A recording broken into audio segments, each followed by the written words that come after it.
I don't know where to look. Yeah. Nervous laughter. Nervous laughter. Yeah. Okay, we are actually sitting in the same room, Elaine. It's so good to see your face in person. Yes. I know. Usually we do this virtually when we That's record. right. Fiona, come around, honey. Come be on the camera too. Come here. Yeah, say hello to everybody, okay? There you go. Hi. Yeah. Yes.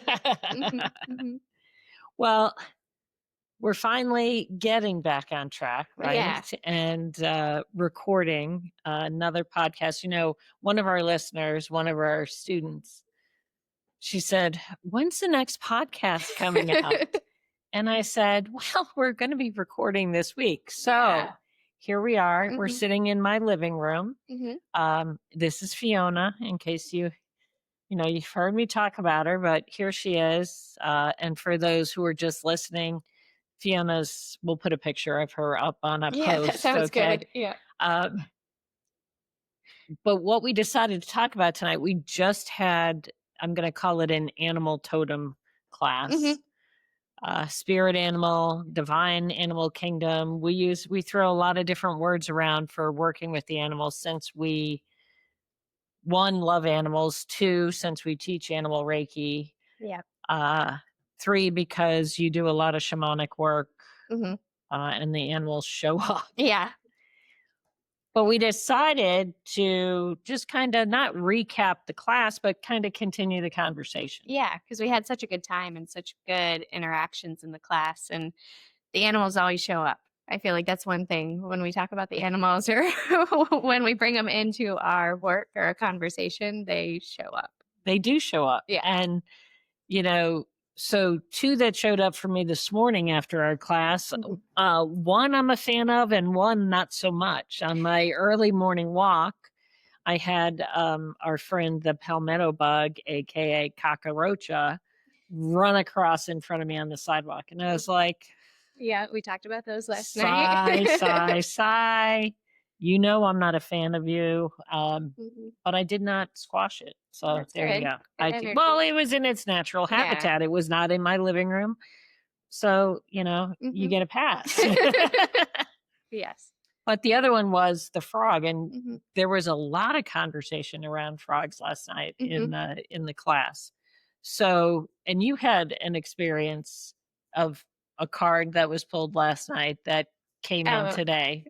Yes. So I was talking with a friend, and the egret card came up last night, and we were kind of talking about that. And so I was doing a session with a friend today, and she's talking, looks up. She's like, a huge egret just flew across the yard. And I'm like, there it is. There it is. Yeah. And so, and there it is behind you. Oh, yeah. So the thing about, I almost want to recap a little bit for people who weren't in the class. What do we mean when we're talking about totems, spirit animals, divine animal kingdom? Because, and you brought up so beautifully last night, talking about the respectful difference for indigenous people of the meanings. We use them almost interchangeably, but for some cultures, there's specific meaning. Yeah, it's very sacred. So we use totem a lot just because it's easy. Yeah, exactly. But totem in some cultures, the indigenous one, is very relevant, that it is a totem animal is an animal that belongs to a certain tribe or a certain group of people, and it's very sacred. So having respect for that, is... Yeah. Well, okay. So one thing that I didn't actually talk about, but it just popped into my head, when I went to Alaska, 20 years ago. Hello, Fiona. In Alaska, there are totem poles, and when you go to one of the museums or things like that, they explain to you the meaning of the different animals that are carved on the totem pole, and the totem pole is representational. There you go. Of all the people. Yeah. In that community or in that tribe, their families and the different pieces come together. Yeah. For the totem pole. I love that. Yeah. I never even, totem pole, totem animal. Yeah. Okay. Now I get it. You got it? Yeah. Yeah. Connecting dots. Right. I like it. So then there's spirit animal, which those can show up in dreams, in divination, in, meditation.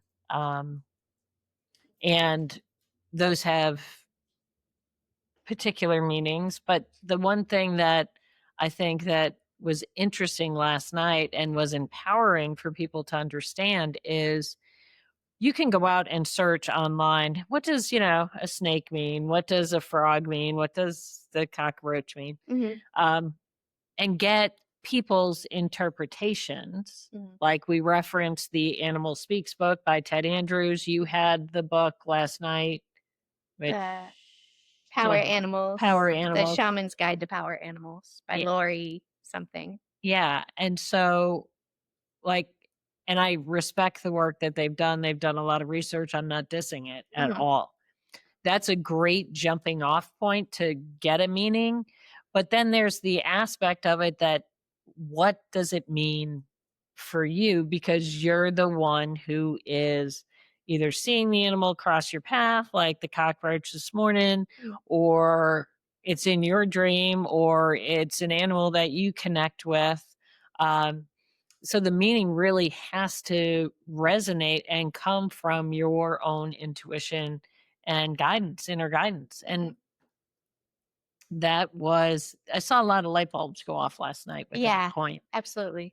Because everybody's experience with animals is different. So like what I experience with a snake isn't what everybody experiences with a snake, or, my interpretation of a butterfly isn't the same as other people's. Yeah. Like everybody has a different perspective. And I wish more people would keep that in mind when we're talking about this spiritual work, whatever it is, that your intuition and your thoughts kind of trump everything else. Yeah, it really does. It really does, because that's the thing.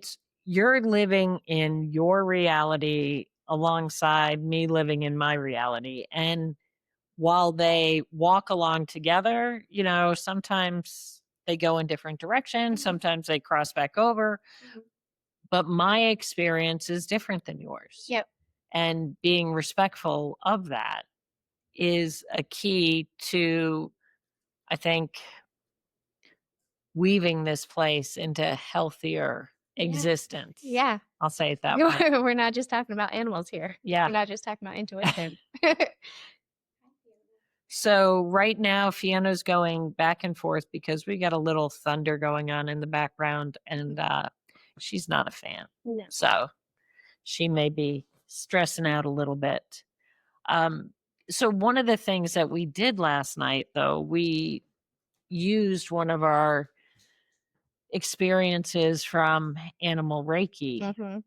And it's so funny because every time we do one of those, it's always the same reaction. It just hits different. It's a different kind of meditation, and I'm getting chills now talking about it, but it's a different kind of energy. Right. And every time I participate in either an Animal Reiki experience or one of the ignitions or placements, that's an opportunity for me to receive that again. Yeah. And each time it empowers me in a different way because I'm meeting that energy from where I am right now. Because we're always evolving. Yeah. And it's always different. Yeah. And it's so beautiful to see those aha moments in people's faces when they come back from the experience and they're like, wow, like, I saw a giraffe or, a jaguar or, and they're like, I've never seen one in person other than at a zoo, that kind of thing. But like, this was like up close and personal with me. Yeah. And I just think that that's a beautiful thing. It really is. I love it. I love teaching and leading people to these moments and the energy and letting them experience it for what they need.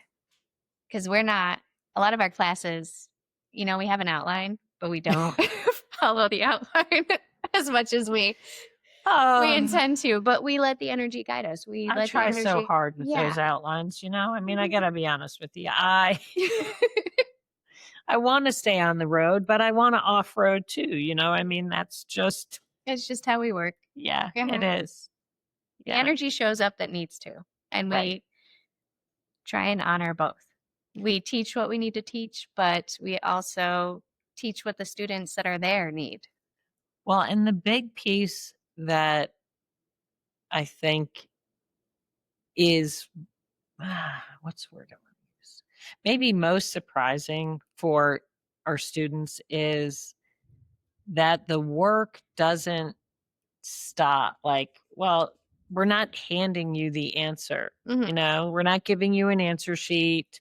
The work isn't complete when you leave that class. Yes. The work is beginning when you take the class, and it continues on. So, if a giraffe shows up, okay, we're not going to necessarily see one walking down the street here in Leland, North Carolina. Well, we might. I mean, the circus might come to town, or, somebody might have a pet giraffe. I don't know. But you notice how is that energy of the giraffe? For me, that was one of the first animals I saw in my animal reiki class. In my first, really? Yeah. Oh, yeah. Now I remember. Yeah. And it's, the visionary, it's the head above, so to speak. And it does not from an arrogant place, but it's, they're kind of tall. They have a different vantage point of existence than, a lot of other animals. So it's that idea of being up there. Getting a higher perspective. Getting, getting, the broader sense, the top side view, so to speak, that you can see other possibilities. And I didn't necessarily own that skill because it kind of felt a little arrogant. Ego got in the way to say, unhealed ego got in the way to say, are you sure? Right. Like, you think you're all that? And, last night Giraffe was like, hey, good to see you again. And I'm like, all right. Oh, we're getting scared puppy here. Yeah, we're getting trembles. Yeah. I hate it when that happens. Yeah. You want to come all the way up? Come on. Yeah, come over here. Come over here with us. Okay. You can just be right here. Be right here. Be right close. Yeah. Okay. Yeah, I know. Well, here we go. We're talking about totems, and even as a representation of loyal dog, dog is loyalty and stuff like that in a lot of people's perspective. And certainly Fiona is very loyal. Yeah. But she has shown up in my life, and she is a very nervous, anxious dog. And in our current life situation, there's a lot of anxiety around. Yeah. And how do you manage and cope and comfort this without stifling it, without, shaming her about her worries? You give assurance, but like, there is nothing that I can do for her right now other than this and be with her during her uncomfortable moment. Yes, she did get a little CBD, but that ain't touching what's going on in this anxious brain of hers. So, but her attentiveness to sound, that's another quality of her showing up in my life. What do I need to be listening to? Yeah. Right?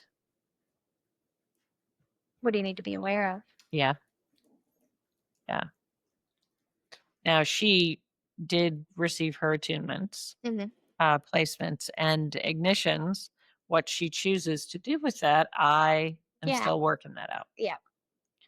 Now, we've got to bring Lily and Amber into the room because my dogs. I mean, they're not in the room, but into the conversation, because I got to face time this week with them. And, I love their energy. I love, I appreciate them. I mean, Lily and I are tight.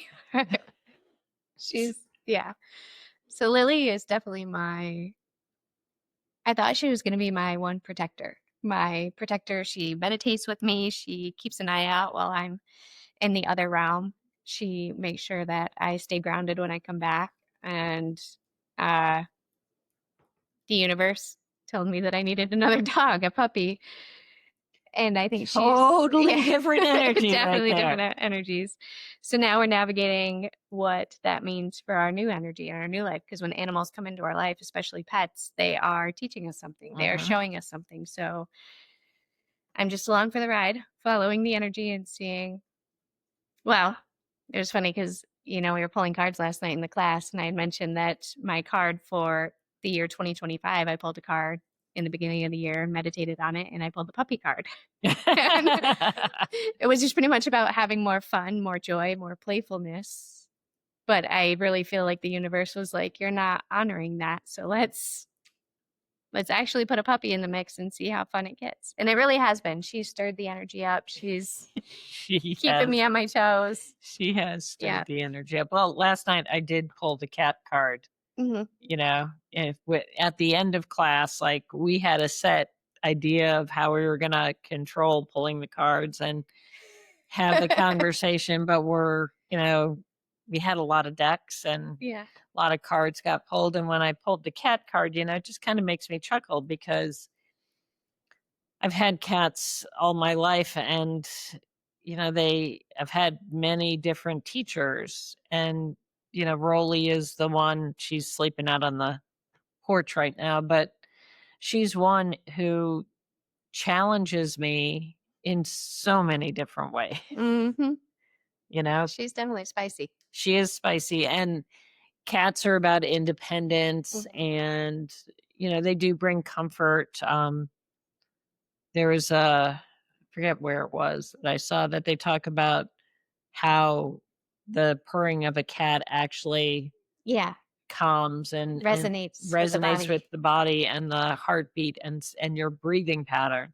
So if you are anxious, petting a cat is something that can create the calm. But truth be told, there are moments in my world that really disrupts the calm. And usually it's at 4:00 in the morning, and I would rather stay in bed.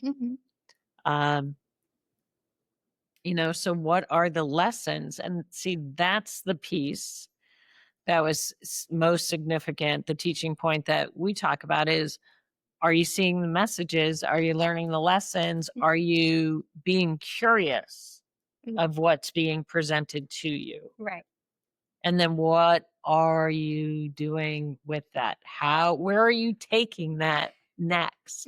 Because it doesn't stop with the kitty showing up or the puppy coming into your house, because you've got a lifetime of lessons coming at you. Oh, yeah. For a good 10 plus years, hopefully,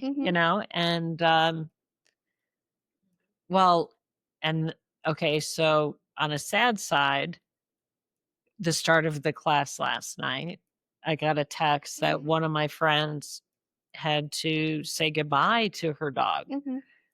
And that brings in a different energy too. But what is the lesson? And it had me reflect on the gift of that particular dog in my life, because I had just started the animal Reiki training, and that dog, Rotten, and she was not rotten, she was spoiled rotten, was one of my practice pups because she had torn an ACL.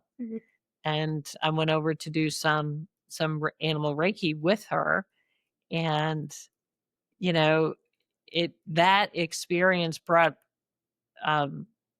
true joy to my heart. It distressed the owner because she thought the dog was supposed to sit still and just be, like you would be in a Reiki session, human Reiki session or massage session, where you just kind of do what the therapist wants. And I think that's the beauty too of animals. They teach us so much to be in our authenticity. Yeah, Yeah. definitely. Because they don't care. No. No, they don't. No, they do what they want when they want, and Yeah. mhm. So the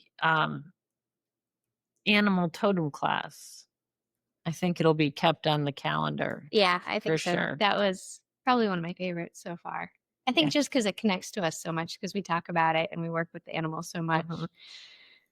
But even us, we get in our own way sometimes. Right. So, But as much as we work I with these, we're like, "Wait, what? yeah. Yeah.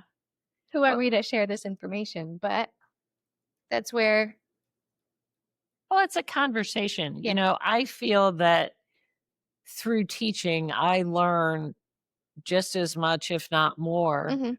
from the conversations that we have in a classroom. Yeah. Um, it always enriches my journey, Mhm. you know, even even if, and we didn't have any of these last night, I'm not calling anybody out. Even if we have, challenging conversations, that is an opportunity for tremendous growth. Yeah. Um, because we do respect other people's position, beliefs, that kind of thing. Mhm. Um, And so being open to the dialogue and learning through things like, you know, totems and things, like as in the conversation last night about, well, who's the message for? If you're in a group of people Mhm. and there are 5 of you sitting there and a hawk flies by, who's the message for? Mhm. Well, it all depends who saw it. Yep. What were you doing? What were you talking about? Mm. What was the hawk doing? Yeah. What kind of feeling did you get? Like, did it hit in your Yeah, body? right. Mhm. Yeah. Or was it a message for the group? Because that could happen too. Right, Yeah. and you might be the messenger for the group because you saw the hawk, you were given the message for the group. Mhm. Yeah, Mhm. yeah. Mm. Where do you wanna go from here? Mhm. Just Oh, reminiscing about, yeah, the class and the animals that have shown up. And they're just such strong messengers. mhm. They really are. If you pay attention to, like we talked about last night in the class, the angel numbers, everybody sees the synchronicities in the angel numbers, the 111s, the 777s. And yes, I do believe in those. But animals have always been such a stronger Yeah, messenger for me right, than anything. right.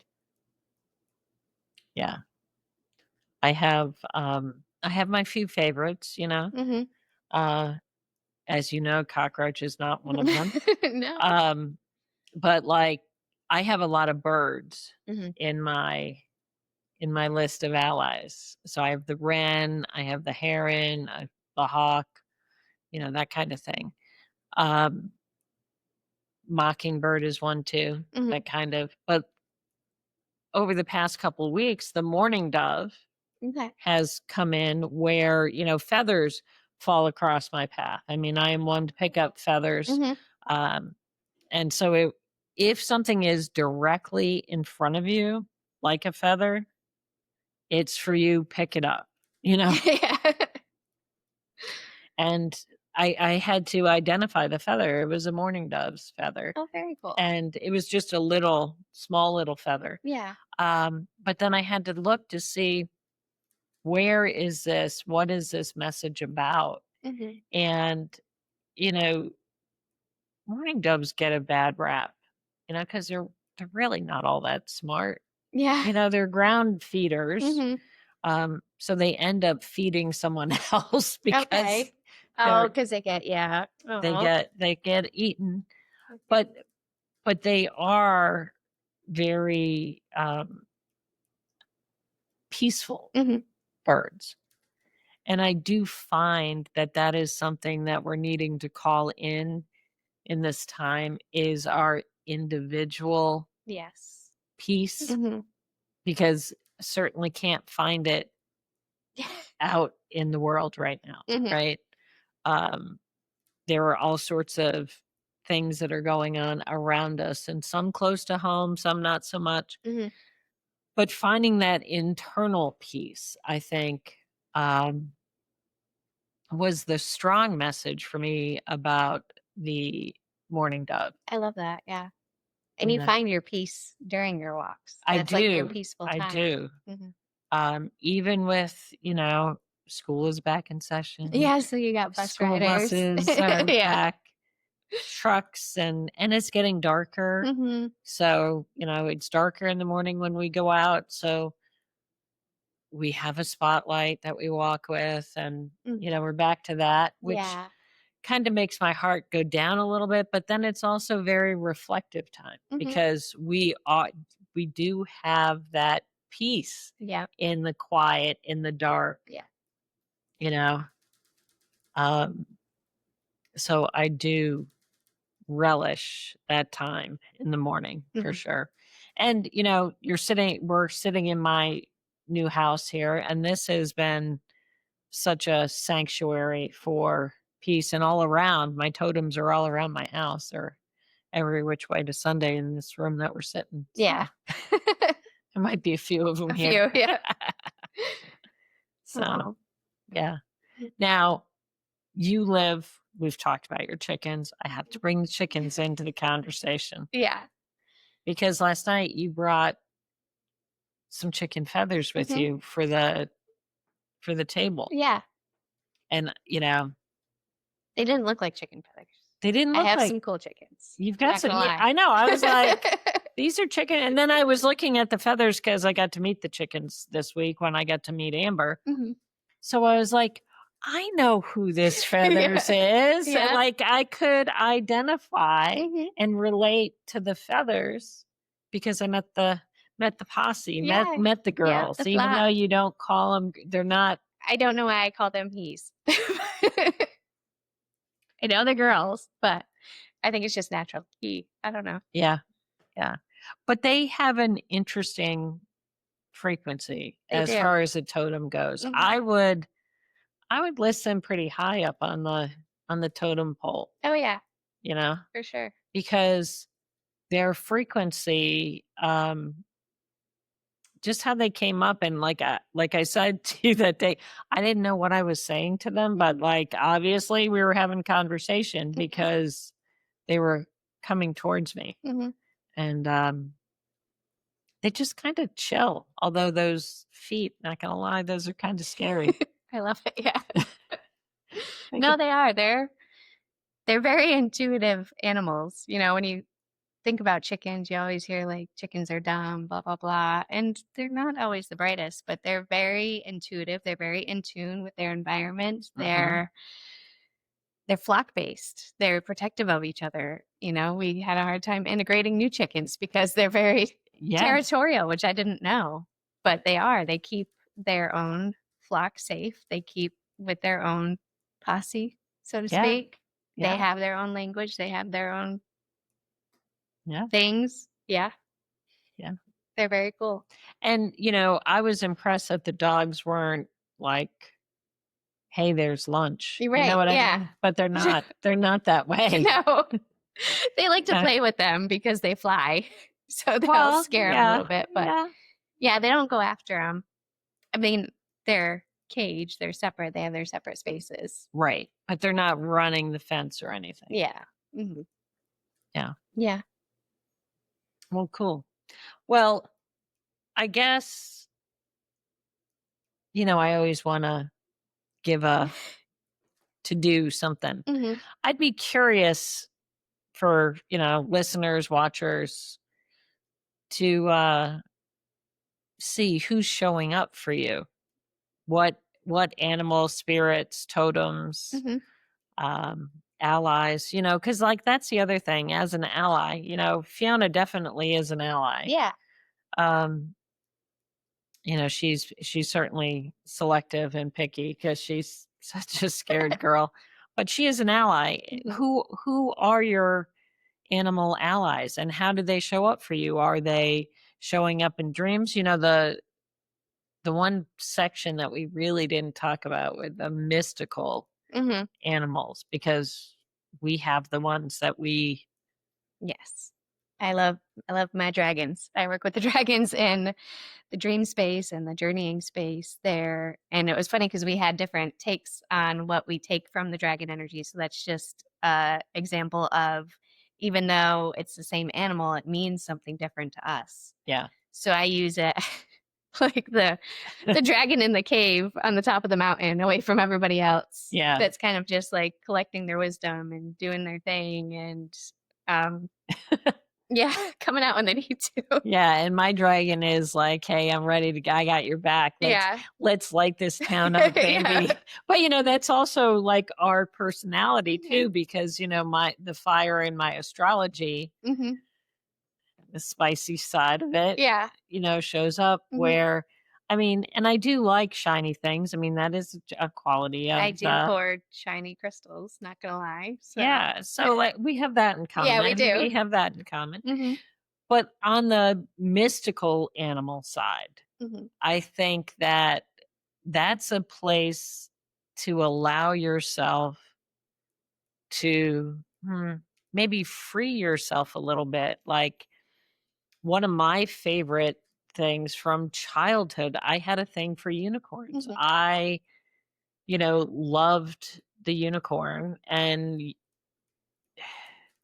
was it because I'm a Capricorn, unicorn, Capricorn? Maybe. I don't know, but it is still an animal that brings me a sacredness. And it's not just that, the line in Harry Potter about killing a unicorn. But I mean, that's kind of how I feel about it. Yeah. Because it is that representation of something so unique. And maybe that's the part of recognizing in yourself that unique unicorn quality I like that you've got to bring forward into the world. So who are the allies? Mystical insects, Yeah. Some people are down with the insects. Yeah. There were some that I like and some that I don't. I know people that have cockroaches for pets and they love them and think they're like the greatest thing either. Madagascar hissing ones. Yeah, no. The kids had those in their science class. And so every time we did science Olympiad, we'd see them. And then one of their friends took them home to have it. Yeah. No, thank you. So. No, thank you. No. Yeah. They're kind of cool. Well, they do make cool sounds and stuff like that. And I love hearing the cicadas in the summertime and the crickets and things like that. I did have grasshoppers here. Oh, we needed to talk about the friend that you saw here in my driveway. Oh, the big caterpillar. Yeah. That was really cool. I came to drop something off and there's this huge caterpillar with horns and everything just right there on the sidewalk, like on the walkway to the door. And I sent her a picture because she wasn't here. And I'm like, hey, look who's greeting me at your door. I was like, holy cow, is that a poisonous one? Like, because it looked, it looked pretty it looked intimidating, but it was the coolest caterpillar I've ever seen. It was the maple horned? It was the regal maw. Right. Yeah, it turns into the regal maw. Yeah. And what was interesting about that was that they bury themselves. And so they nest up over winter and emerge in the springtime. Yeah, that is cool. So I was like, and you turn into the regal maw. So I'm like, ooh, what's going to be coming? Yeah. Yep. And whose totem was it? Because, she saw it, but, it was at my house. So I kind of wanted to claim it. I got to be honest with you. See, and that's where you get kind of right. Like, but it could be for both of us too. Yeah, I know. We got a lot we're working on. So, well, and that is the kind of thing. So you have to do the work of, what is it that you're seeing? What does it mean? Where is it taking you? And be curious about it. Yeah. And have fun because, you're in the puppy energy. Yes. So have fun. Joy. Yeah. Yeah. All right. Well, I think that's until next time. What do you think? So. Yeah. Yeah, that was good. All right. There you go. All right. Bye. Woo. Bye.